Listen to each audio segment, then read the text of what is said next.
Hello everyone, in this video I will compare Venice AI and ChatGPT. Venice AI is a newer chatbot focused on writing, chatting, and helping with tasks like emails or essays.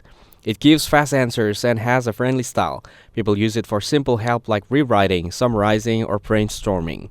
Venice AI is also known for being easy to use with a clean layout.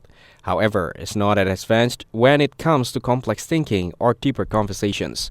It works well for short, casual tasks, but it may struggle with harder questions or long answers.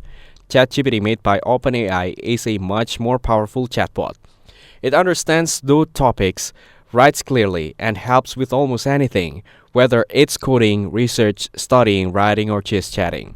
It supports many languages, can follow long conversations, and gives detailed replies. ChatGPT is available in free and paid versions, with a paid one like GPT-4 being even smarter and faster.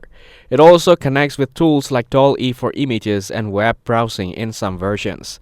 If you want a simple tool for light writing or chatting, Venice AI is okay. But if you need smart answers, detailed help, or more features, ChatGPT is clearly the better and more powerful chatbot. Thanks for watching. Don't forget to like and subscribe for more videos like this.